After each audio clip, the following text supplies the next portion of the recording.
படம் பார்க்கணுன்னு சரவணன் வந்து ஒரு 6 மாதம் என்னை தொடர்ச்சியாக கேட்டே இருந்தார். நான் வந்து எஸ்கேப் ஆகிட்டே இருந்தேன். ஏன்னா சசி சார் சரவணன் ஏற்கனவே உடன்பிறப்பு, பயங்கர பாச மழையாக இருக்கும், இதிலேருந்து எஸ்கேப் ஆகணும்னு நான் தள்ளி போட்டே இருந்தேன். ஒரு நாள் வந்து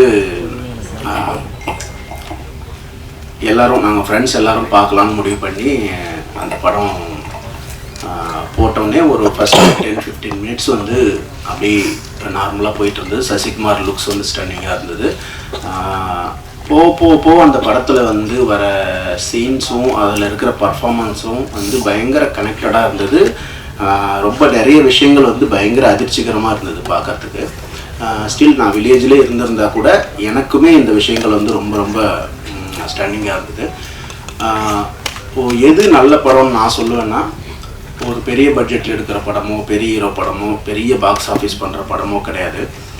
ஒரு ஹியூமனை வந்து பெட்டர் ஹியூமன் பீயிங்காக மாற்ற முயற்சி பண்ணுற படங்கள் தான் நல்ல படங்கள் நான் சொல்லுவேன். நந்தன் வந்து நம்மளை பெட்டர் ஹியூமன் பீயிங்காக மாற்ற முயற்சி பண்ணது. இது வந்து விராசரணன் வந்து பத்திரிகை தொழிலிருந்து வந்திருக்காருன்றதுக்காகவோ, சசிகுமார் சார் வந்து பொருட்காட்சியில் வச்சு பாதுகாக்கிற அளவுக்கு நல்லவர்ன்றதுனாலையும் இல்லை. இந்த படம் நல்ல படம், அதனால் கண்டிப்பாக எல்லாரும் சப்போர்ட் பண்ணுங்கள். நன்றி.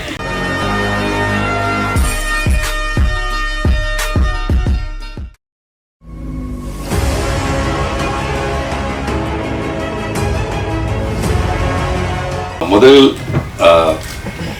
இந்த படத்தின் பாடல் வெளியீட்டுக்கு சிறப்பு விருந்தினராக வந்திருக்கும் சீமானந்தன் அவர்களுக்கும், இந்த படத்தில் இயக்குனர் திரு ஹெச் வினோத் அவர்களுக்கும், ரோஹின் வெங்கடேசன் அவர்களுக்கும், அதுக்கப்புறம் சந்தோஷ் அவருக்கும், இந்த படத்தை வெளியிட்ட டேலண்ட் ஆர்ட்ஸ் ரவி சாருக்கும், இல்லை ரொம்ப முக்கியம், மிக அருமையாக இசையமைத்திற்கு கொடுத்திருக்கிற ஜிப்ரான் சார் அவர்களுக்கும், அந்த லிரிசிஸ்ட் ரவி அவர்களுக்கும்,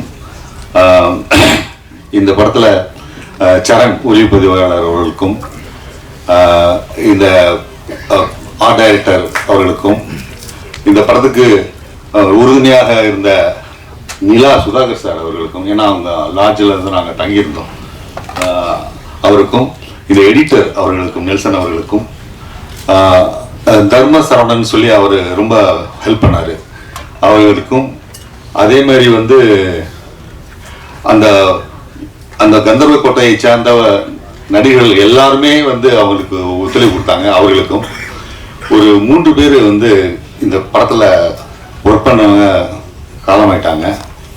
அவர்களுக்கும் ஒத்துழைப்பு கொடுத்த அனைவருக்கும் முதல்ல நன்றியை நான் தெரிவிச்சுக்கிறேன். அவங்களுடைய ஏன்னா சரவணன் வந்து இந்த படத்தை ஆரம்பிக்கும் போது அவர் ப்ரொடியூசர் கம் டைரக்டர், அவர் எவ்வளவு கஷ்ட சூழ்நிலையில் ஆரம்பித்தார் அப்படிங்கிறது எனக்கு நல்லாவே தெரியும். அந்த மாதிரியான ஒரு நேரத்தில் இவங்களுடைய அனைத்து ஒத்துழைப்பு, இப்போது அவங்களுடைய வந்து சீஃப் கெஸ்டாக வந்திருக்கிறது எல்லாமே அவருடைய அந்த நல்ல நடத்தையும் முக்கிய காரணம் இந்த படம் உருவாகிறதுக்கு. அதுக்காக உண்மையிலே அவருக்கு வந்து எவ்வளவு நன்றி சொன்னாலும் தகும். அதுக்கப்புறம் இந்த என் கதைக்கு வரேன். ஆக்சுவலாக நான் எப்படி உள்ளே வந்தேன் அப்படின்னு கேட்டிங்கன்னா, இந்த கதையை வந்து சரவணன் கிட்ட வந்து சொன்னார். அதை வந்து சொன்னவர் சசி சார் தான் சொன்னார். சரி சொல்லி முடிச்சோடனே, இது நீங்கள் இந்த கோகுலிங்கம் கேரக்டர் நீங்கள் நடிக்கிறீங்க அப்படின்னு அவர் சொன்னோன்னே, நான் வந்து என்ன அப்படிங்க சொல்கிறீங்கன்னு அப்புறம் சசிகா தான் சொன்னார் எனக்கு. அப்புறம் எனக்கு வந்து ஏற்கனவே உங்கள் நாடோடிகளில் சமுத்திரகணி அவர் கூப்பிட்டாங்க. நான் உண்மையிலே எனக்கு கூச்சமாக இருந்துச்சு. நான் பெயிண்ட் கேமரா வந்து நான் ரொம்ப ஈஸியாக இருப்பேன், ஆனால் ரொம்ப கஷ்டம்னு சொன்னேன்.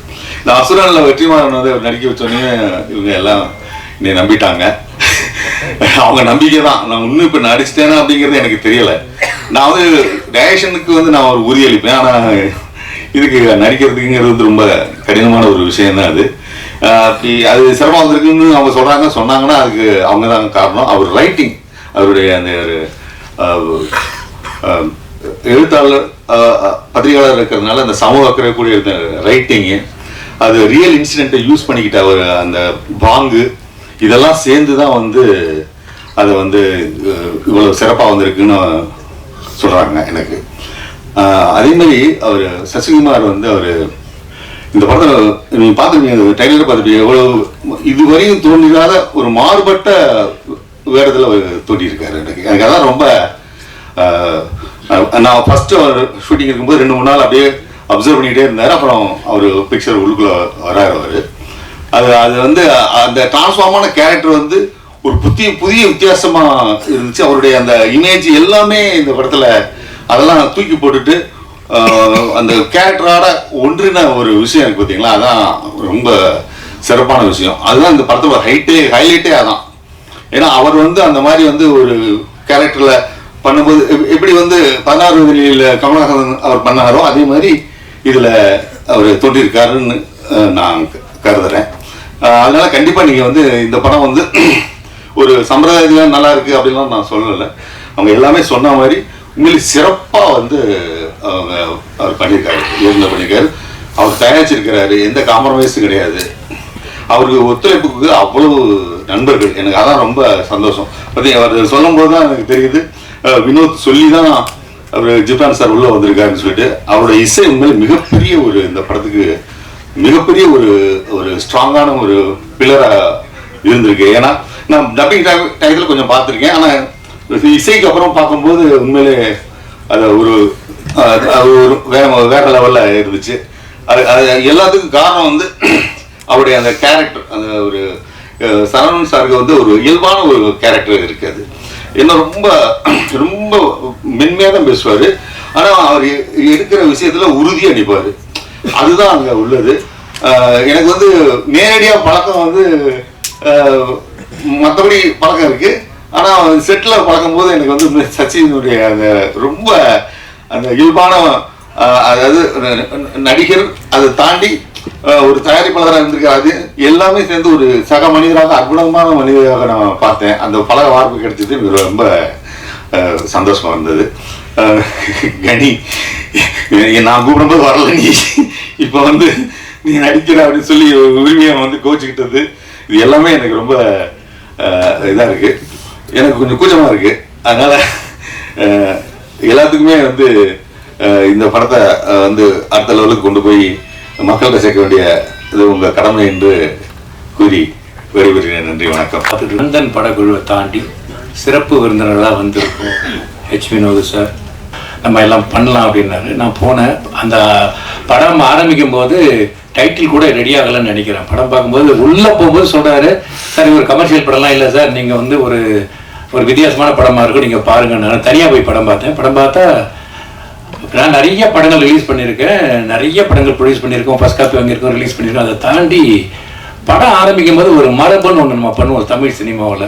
ஒரு கோயில் கோபுரத்தை காட்டுவோம், புறா பறக்கும், பசுமாடு வரும், கூமியம் பேயும், அந்த மாதிரிலாம் காமிப்போம். இது எதுவுமே இல்லாமல் ஒரு டைரக்டர் வந்து ஒரு டைட்டில் கார்டு போகிறாரு, இதில் நடக்கிறதுலாம் உண்மை, டவுட் வந்தால் கூட்டு போய் காட்டுறேன். சார் நான் 2 விஷயம் சொல்லிடுறேன், தப்பாக நினச்சிடாதீங்க, படத்தை ரிவீல் பண்ண தப்பாக நினச்சிடாதீங்க, என்னை பாதித்த விஷயம் அது இல்லை, வெளியில் பிரச்சனை சொல்லிட்டு சொல்ல போகிறாருன்னு. அதுக்கப்புறம் பார்த்தா எடுத்த உடனே மரபுகளை உடைக்கிறான் ஒரு மனுஷன். என்னடா இது, செருப்பில் வந்து ஃபஸ்ட்டு ஷார்ட்டை போய் செருப்பில் ஃபோக்கஸ் பண்ணி க்ளோஸ்அப் வச்சுருக்காரு. மிரண்டு போயிட்டான்.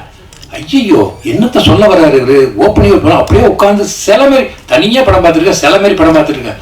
படம் பார்க்க பெரிய பாதிப்பு சார். உடனே இன்னொரு ஷோ வேணும் சார், நான் டீமோட ஃபுல்லாக படம் பார்க்கணும்னு சொல்லிட்டு உடனே அடுத்த நாள் காலையில் எனக்கு ரொம்ப பாதிப்பாக இருக்குது இந்த படம், படம் பார்ப்போம்.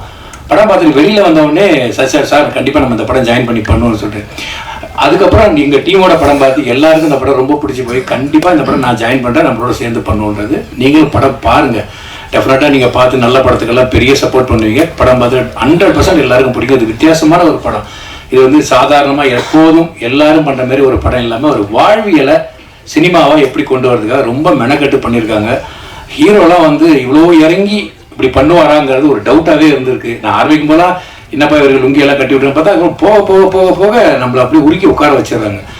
எனக்கு படமே வந்து பேரே சொல்ல தெரியல. இவர் சசிகுமாரா அப்படின்லாம் கிடையாது, கூழ் பண்ணுன்ற கேரக்டர்ல நடிச்சிருக்காரு. இந்த பக்கம் இவர் கோப்புலிங்கன்ற கேரக்டர்ல, அவங்க சுற்றி வந்து செல்வின்ற கேரக்டர்ல, அதுக்கப்புறம் கிளர்க்குன்னு ஒரு கேரக்டர். நான் படம் பார்த்து யாருங்க இந்த ஆளுக்கு எரிச்சலை கிளப்பிட்டு உட்காந்துருக்கான் படம் பூரான்னு. அதுக்கப்புறம் தான் சொல்ல கட்டை இருந்தேன். அதுக்கப்புறம் நான் அவருக்கு ஃபேன் ஆகிட்டேன், அவரோட எல்லாம் பார்த்துருக்கேன். அவர் அடுத்த நாளைக்கு கூப்பிட்டு பேசினேன். அப்புறம் இன்னொருத்தருக்கு உட்காந்துருக்காரு, இவர் பேர் தெரியல, இவர் மாப்பிள்ளை இவரை படத்தில் பார்த்தாலே நம்மளுக்கு அடிக்கலாமான்னு தோணும்.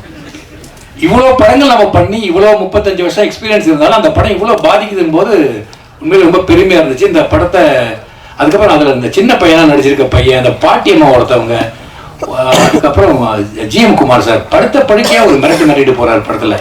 எல்லாருமே பிரமாதமாக பண்ணியிருக்காங்க. அதில் வந்து அது கடைசியாக படத்தில் வர எங்கள் சமுத்திரக்கடி சார் வந்து அது வேற விதமாக அவர் ஒரு வித்தியாசம் காமிச்சிட்டு போயிருக்காரு.